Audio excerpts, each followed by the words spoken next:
এই যে টিচারদের অনেকের চাকরি চলে গেছে, আপনারা কি ভাবছেন আমি মানসিকভাবে এতে খুশি? নো। যারা চাকরি করত, যাদের আনটেন্টেড, তাই তো তো তাদের জন্য অলরেডি আমরা প্রসেস শুরু করে দিয়েছি এবং তাদের বয়স কনসিডার করা হয়েছে। যেহেতু তারা 10 বছর 12 বছর কেউ চাকরি করেছে, তাদের 10% এক্সট্রা এক্সপিরিয়েন্সের জন্য রাখা হয়েছে। তাদের বয়স, যে যার বয়স আছে তারা অ্যাপ্লাই করতে পারবে। প্রায় 30% রাখা হয়েছে, যেটা তারা সুযোগটা পেতে পারে পরীক্ষা দিয়ে, কারণ কোর্টের অর্ডার অনুযায়ী।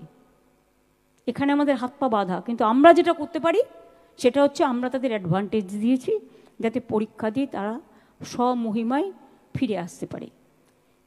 রইল গ্রুপ সি, গ্রুপ ডি, অশিক্ষক কর্মচারীবৃন্দ, তাদের জন্য কোর্ট বলেছিল অন্যান্য জায়গায় তারা করতে পারে, সেটাও আমরা নোটিফিকেশান করে দিয়েছি। এই টিচার্স প্রক্রিয়াটা শেষ হয়ে যাবে আর 2-3 মাসের মধ্যে, এবং এটা হয়ে গেলেই গ্রুপ সিডির পরীক্ষাটা হবে।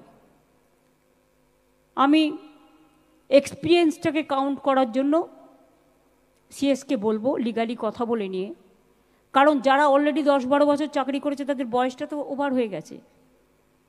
সুতরাং if it is consider then that can be reconsider also.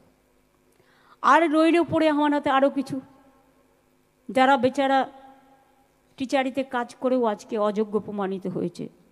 এটা আমি আইনের সাথে আলোচনা করছি, আইনত আলোচনা করে হয়তো টিচার তারা হতে পারবেন না কোর্টের নির্দেশ অনুযায়ী, কিন্তু তারা যাতে গ্রুপ সিতে পায় বা সেই রকম পর্যায়ে সেটা দিতে পারি কি না আমরা, সেটা আইন যা বলবে আইনের সাথে কনসাল্ট করে খুব শীঘ্রই আমরা এটা জানাবো।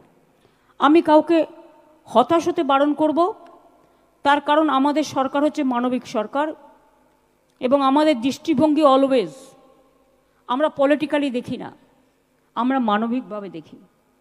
আজকে আমি টিচারদের, আমি আমার অন্তরের অন্তঃস্থল থেকে, আমার হৃদয়ের